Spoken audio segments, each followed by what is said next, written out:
Welcome to the Sonic Collective, a music podcast that explores a different album or musical concept each month, diving deep into its history, context, and impact on the music industry. Join our host, Alan, Scott, and Darren Scott, that's way too many Scotts, as they share their thoughts, insights, and personal connections to the music, inviting you, the listener, to discover new perspectives and appreciation for some of the greatest albums and music of all time.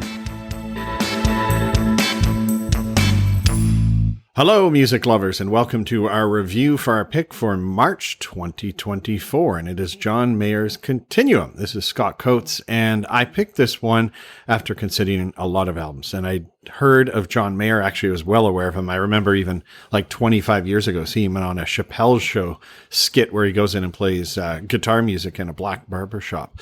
But somehow I realized I couldn't name one John Mayer song. And I just thought, you know what, it's time to figure out what this guy is. What is his music style? I was also intrigued because I know he's played with Dead & Company for the last number of years. So I did the old Google search, best John Mayer albums, and Continuum kept coming up. It's his third album, was released on September 12th, 2006. And another thing that intrigued me was that it's produced by kind of legendary session drummer Steve Jordan, who is now the Rolling Stones drummer. So I thought, you know what, this is the one. Let's give it a dance. So let's get right into it, and I'm curious what you all thought. How about we start with Alan? Oh, you're going to throw it over to me. All right. Look, guys, I'll be honest. I used to hate John Mayer. Not because he's got a track record of putting his foot deep into his mouth during interviews. Not because I was jealous of how many hot A-listers he's bedded. I just straight up didn't like his music. I thought he sounded fake and disingenuous and whiny. I did not like John Mayer. And then I met Aaron. Aaron is my friend and occasional music collaborator, and Aaron loves him some John Mayer. And one night, instead of jamming, Aaron fed me cans of beer and played his favorite Mayer tunes at me. And I do mean at me. But I watched this man's eyes fill with tears as he listened to a song he's probably heard hundreds of times. He kept banging on and on about how fantastic a songwriter John Mayer is, how brilliant a guitarist he is. And you know what? By the end of the night, Aaron had me convinced too. We even went on to record a pretty decent cover of Gravity, which is one of the singles from this album, Continuum. So, guys, I'll tell you this. I no longer hate John Mayer. I'm experiencing his music from a whole different perspective. And, I'm going to keep it on the level, though. All right? I did have a tough time listening through the whole way in one sitting. I just kept itching for something just a bit more fast-paced. I don't know, maybe something a little edgier. This is just not the kind of stuff that I find myself listening to for funsies. You know, it's very slow and ballady and full of romantic notions. No wonder chicks seem to keep falling into his bed, right? But look, let's be honest. This guy is a poet. I mean, he can pen some absolutely brilliant and meaningful lyrics. He can sing his ass off. And his guitar tone is deadly. Like, he's got this brilliant ability to just capture the complexity of human emotion through graceful melodies and poignant lyrics. Like, undeniably, incredibly talented man. And I can respect him and his accomplishments a lot. I can even enjoy listening to his music, but I'm just not sure I've got it in me to listen to him for prolonged periods of time. And I think, if you recall way back when we reviewed Muse, I don't remember which album that was, but I kind of came to the same conclusion. Like, I like it in bits and pieces, but I can't really just crush a whole album. It's too much for me. But anyway, let's talk about some standout tracks for me. Waiting on the World to Change, I think that was probably the biggest song on this album. I think maybe his first single too. And fun fact, apparently he can't sing this song live anymore, at least not in the same key. Darren, you'll probably nerd out with some info here, but apparently he had some vocal polyps a while back and he had to get surgery or something. I don't know. It affected his ability to hit certain keys. The song Belief, man, this one has some pretty rad guitars on it. Again, like, I gotta commend John Mayer for having some amazing guitar tones and actually some really nice harmonization in this track too. I threw the song Gravity on this list of standouts. Obviously, I'm a bit biased because I did record a cover of it, so it's definitely the song I am most familiar with. But I also do find the lyrics quite relatable. And then the song I'm Gonna Find Another You, which was a late addition to my standouts. I was just listening to the album again before we recorded this, and I kept thinking to myself, like, you know what? It's a slower jam, but the horn section really gives this song such a cool, soulful vibe that it's going on the list here. So, yeah, I don't know. It's an interesting one, and I'm really glad you picked it, Scott, because honestly, I don't think I would have done any sort of exploration of John Mayer otherwise. That's it for me for now. Let's throw it over to Scott Gregory. Hey, so yeah, John Mayer.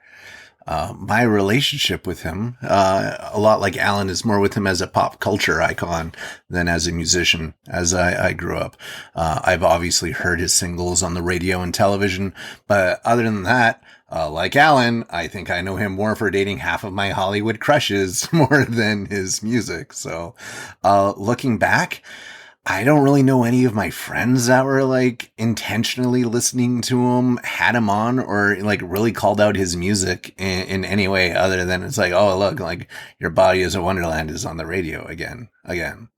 Right. But, you know, I thought I really didn't know what to think going in. You know, like I knew he was a guitar guy, but his songs have more than that going in. There's a lot fuller sound. There's a lot more instruments than I thought there would be. I really thought it was just going to be almost like an acoustic kind of session. I don't know why. None of this is founded on anything, right? I'm just like, John Mayer guitar. Why would he have any other instruments in there? But it was really a nice treat listening to this. Again, Waiting on the World to Change, Alan said it's one of the biggest singles here. I remember that song. I hadn't listened to it in a while, but when I was listening to it now with a more critical ear, I think I was less critical of it because I was treating it as a song instead of just, you know, the guy that is sleeping with half of Hollywood. It was very laid back. I really liked, there was a big breakdown in the middle of this song that I don't know if it was there, if there was a radio edit and they just took that out. I really hate when they mess with songs like that, so I have to go back and check that. But this wasn't bad though. I was just really impressed overall with the quality of the tracks in it. Gravity was a slow jam that was super nice. And I'm not a blues fan. I've said that multiple times across different reviews that we've done, but I do like a little bluesy guitar baked into a poppier song. It seems it just really fit the bill for me. It fit the chill vibe that runs through most of this album. And I have to, I find his voice to be pretty one-dimensional, but because of all of the musical composition that was surrounding it right now, it had enough variety that it didn't really bother me that much. You know, I think of an artist like the Pet Shop Boys, where again, you have the vocals being pretty much almost just this fixed piece across songs, but there's a storm of music around it. And for me, that works for me as well too. So I say that he's one dimensional, but I think he covers for it well. Otherwise, I still find his work to be really creative. With that in mind, you would think that a stripped down song like Stop This Train would grate on me because it wouldn't have all that complexity to it, but somehow it still just works for me. And maybe it's the folksy side of my taste that it really pulled on. Sometimes more is less for me. Am I old now because of that? You know, I was rocking to Use Your Illusion 2 this month too. So I don't know. Wait, does that make me old? I don't know. It does. It does. It does. I Does know. not. I am old. It reflects my physical reality. I hate to say It's it, guys, fine. but it does. We're old. Yeah. If I'm in using a Guns N' Roses album to prove that I'm still young when it's on the classic rock station, then I am old. In Repair, I really like that song. I wanted to call it out because I just kind of really like it. Nothing really stands out about it. That should make me really like it, but it's just well put together. It's mellow. It rolls along to the end, and I'm tapping my toe and I'm nodding my head. And that's pretty much the entire album to me. In a nutshell, I don't find it very challenging or particularly engaging in like a Rage Against the Machine kind of way, but I just can't help bopping along to it. You know, if I owned a consignment store, this would likely be on heavy rotation. The last track I'll comment on, it'll be Bold as Love, because he covers Hendrix, and that surprised me. I think he does it justice, and here, I think he took more liberty with his vocal range. He took some chances more chances than he did in the rest of the album. There's a lot more of an emotional range that's coming through in his voice. There's even a little grit, I feel, in there. And how could there not be, right? And it felt like there were some runs that he wouldn't normally have done elsewhere. It stood out for me very well. I know he does a number of other Hendrix covers in his live shows and other albums. So I'm definitely going to be checking that out on his, on his part. Lastly, I'll just say that it was a major revelation for me, that he is just a way better guitar player than I thought he was. I knew he was famous for it, but I honestly didn't think he was that good. But again, that wasn't based on anything. And seriously, like in that Hendrix cover, he just nailed it. He slides effortlessly between folksy, bluesy, pop rock guitar styles, sometimes on the same track. If anything, for the one thing I'm really glad for you picking this album, it's because it actually helped me reset was obviously, erroneous impressions of a guy I thought was just a pop idol, but he's actually turns out to be a very talented guitar player and musician, lyricist overall. So yeah, overall, if I'm looking for a safer, less rocking version of a Wallflowers album, I know who to turn to. It's safe, it's mellow. I could play it with my 5-year-old in the car. I didn't love it. I didn't hate it. Which I think is, the popular opinion of John Mayer in general. What about you, Darren? Yeah, I'm not going to share your opinions. Just like last month. You should share your own. Yeah, exactly. I'll just repeat what you say. I will give it to you. I mean, he is a classically trained musician. It sounds good. I know he had really good session players, especially on this album.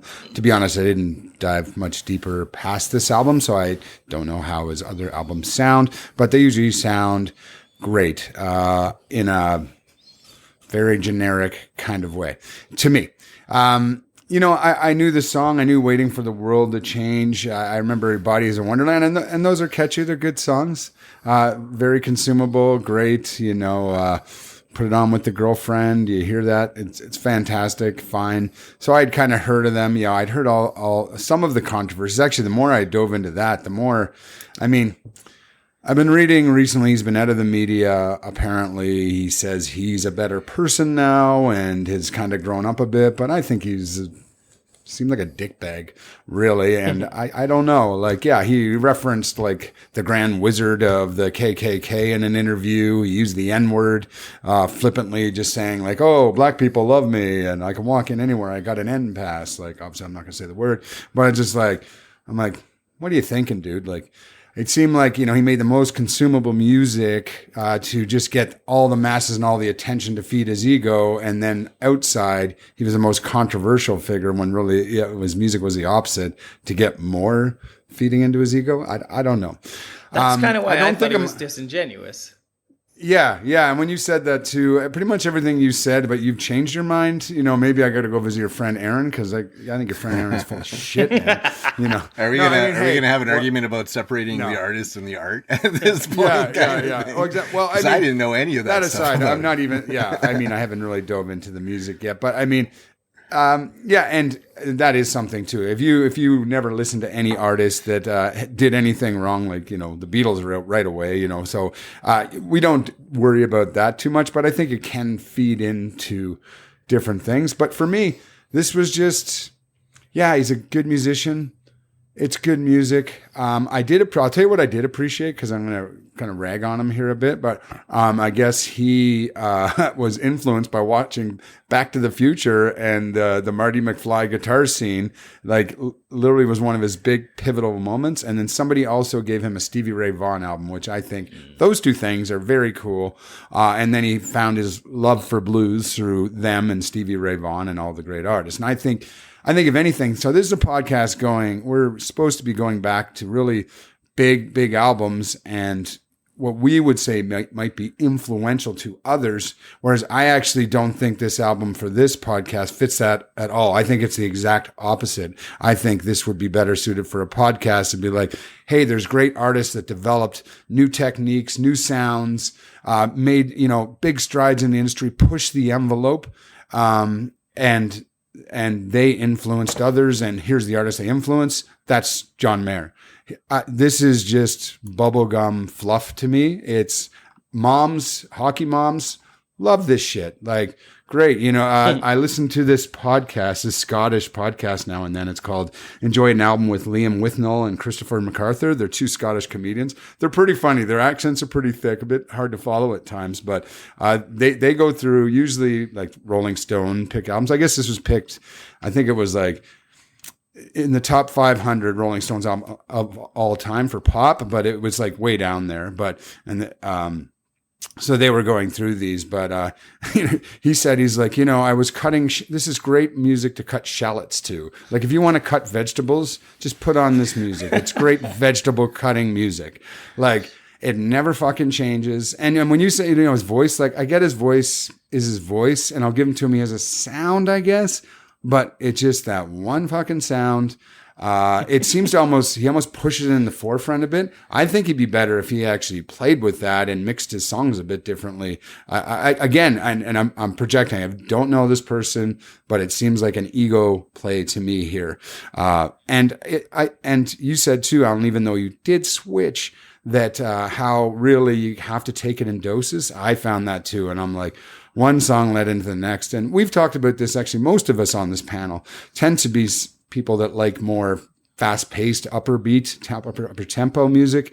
And, so an album of all really kind of mellow, like, songs we might struggle. And I did with this one. It just seemed to be like more and more kind of pop to me. And I mean, pop has its place. It's great. Again, sounds good, produced well. There's nothing wrong with it.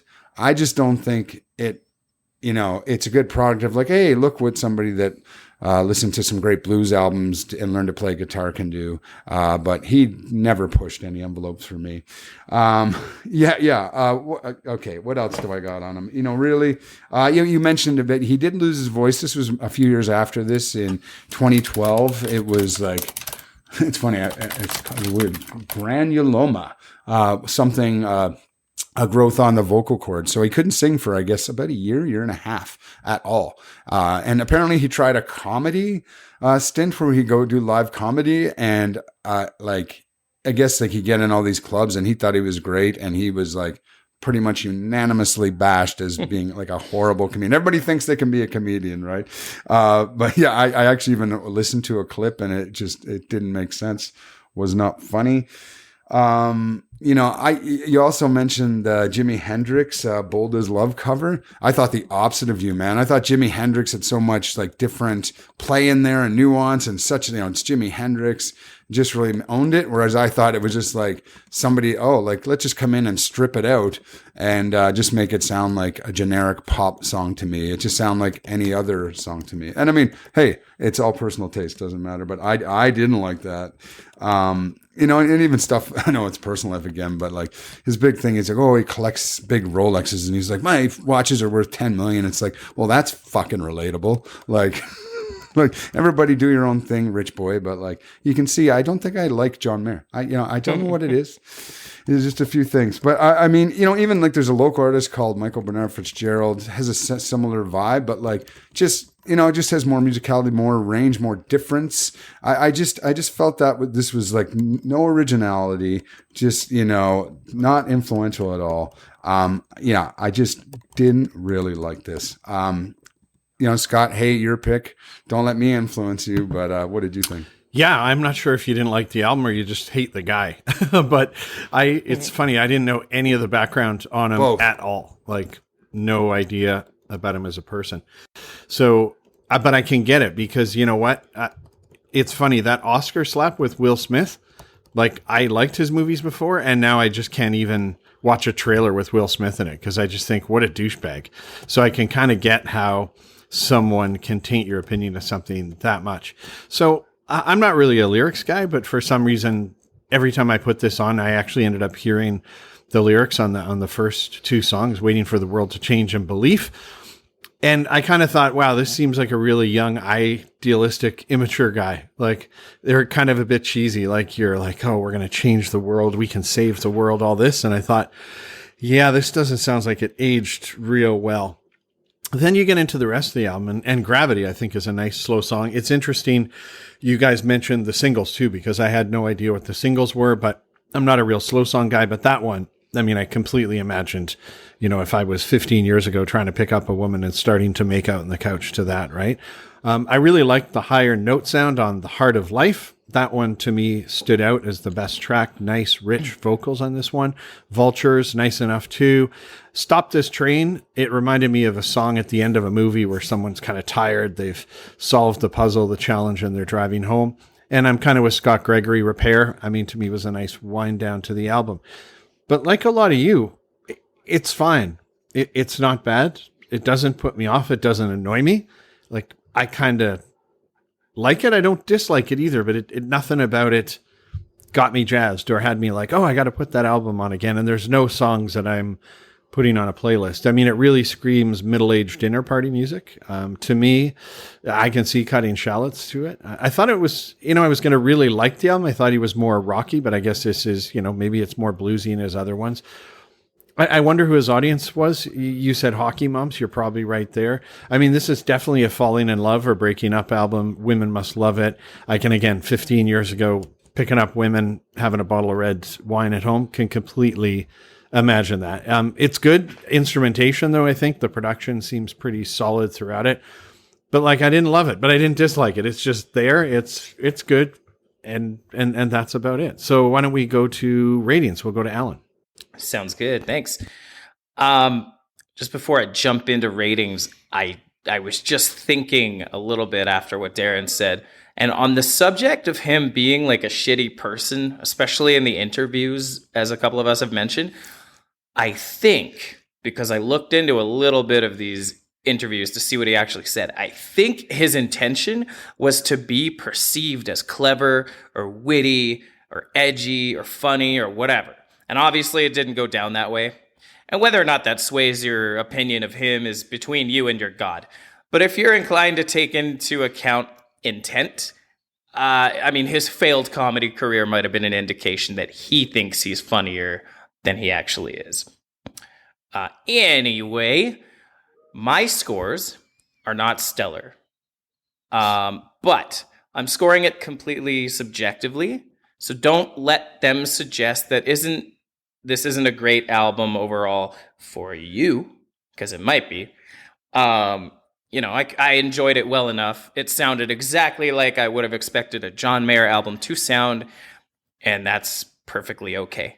Like I already mentioned, I've grown to appreciate his music, even though it's not the kind of shit that I'd actually be, actively seeking out to listen to on the regular. Gotta respect his talents, though. So overall, 3 out of 5. Recommend, I'm going to give it a 2.5 out of 5. If you already like John Mayer, chances are you've heard at least a few of these tracks. So if you're interested, go nuts. 2.5 out of 5 there. And then Influence, 2.5 out of 5 again. I don't think he's really influenced my taste one way or the other. And I don't know if he's really influenced a lot of the artists that I actively listen to either. But your mileage may vary. Yeah, just kind of riffing off of what Darren said there. I don't think he gets a pass either for being pop. Pop doesn't have to be boring. Look at Michael Jackson's Thriller. Look at Faith by George Michael in its time. Look at Born This Way by Lady Gaga. All incredible albums, all pop, and they are probably all somewhere in the top couple hundred albums of all time for a lot of people. But, if you've been listening to some Paul Simon or Wallflowers and you really need to slow things down, you can work this album in somewhere. I have middle-aged dinner parties, so this will work out really great for me.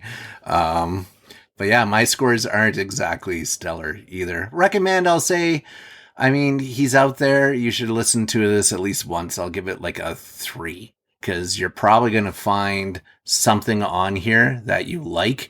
I know we're an album kind of gig, but you can disassemble this for whatever you need it to be in the short run. Influence, I don't think he influenced anyone I listened to. He didn't influence me to do much after this album. So I'm going to give him a 2 there. And overall, average it out to like a 2.5. It's so mid. It's just so, I don't know. Right? Like, it didn't impress me, but I didn't hate it. It exists, and if you like albums that exist, then maybe this is for you. I don't know. What do you think, Darren? Yeah. After that ringing endorsement. Yeah. Right. Yeah. And I said it in the beginning too. I think it's actually not a bad album. The songs aren't bad. He's a great musician. He had great studio musicians and band that goes with them. They're well written songs.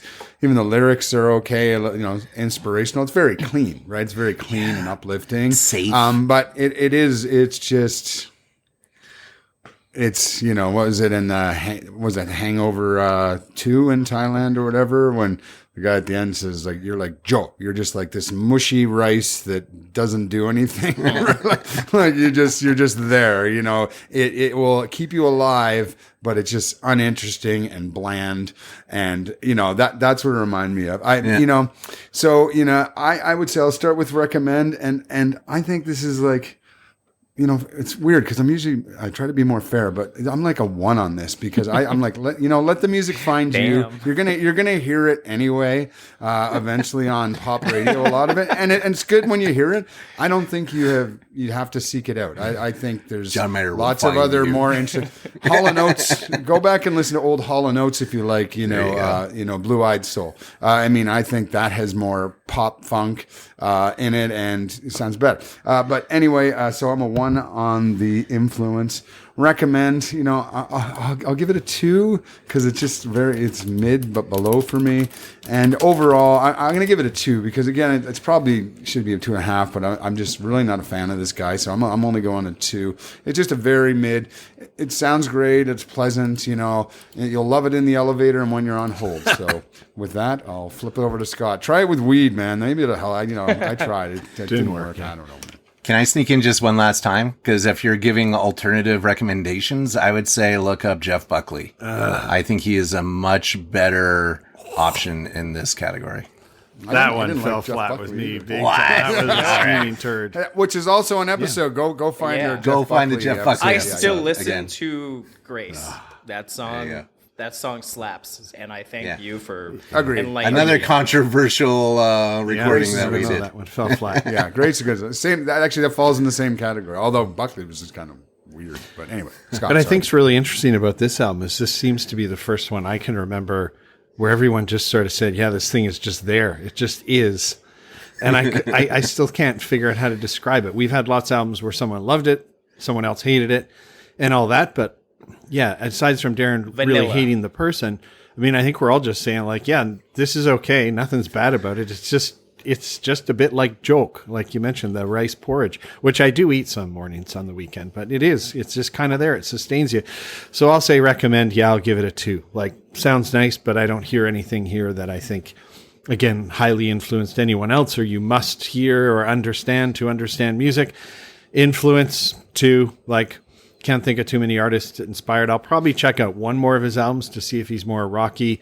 I do respect that it is rock or kind of pop or blues or whatever. And overall, I'll give it a 3 because it sounded good, but yeah, nothing about it excite me. So interesting experiment going down the John Mayer road. Yeah, I'm glad I did it. But again, I'm just feel like I ate a bowl of joke, really, with maybe a bit of pork and tiny bit of ginger on top, but not enough ginger or pepper that you might get. So yeah, that's it for me. Who's next up in this little cycle? I always forget. I believe I am next. Alan. Yeah. Alan, yeah. Monsieur Dupuis. Do we know what it is? Yeah. Yeah, you want me to reveal right here, right now? Take Why your not? clothes off. Oh. Well, For those who are just listening, because really we don't actually have a video version, but I'm actually not wearing pants. Nice. So there you go. Okay, what is next? It's a bit of a game time decision, but I'm heavily leaning towards "Fat of the Land" by The Prodigy. Ooh, never listened to them. Oh, okay. nice. Okay. Yeah. All right. So Yeah. we'll Exciting. see. That's probably the one. I've willed it into existence. So if you're listening to this, be sure to check out on the pick section. Alan's pick, then that'll be for April 2024. Thanks for following along with us here for March 2024 from the Sonic Collective, and enjoy the month ahead. Hey, thanks for joining us on the Sonic Collective, where we've explored the music, the history, and the impact of some of the greatest albums of all time. We hope you've enjoyed our discussions and gained new insights and appreciation for the music you and we love. Join us next month for another exciting album, and until then, keep listening to great music.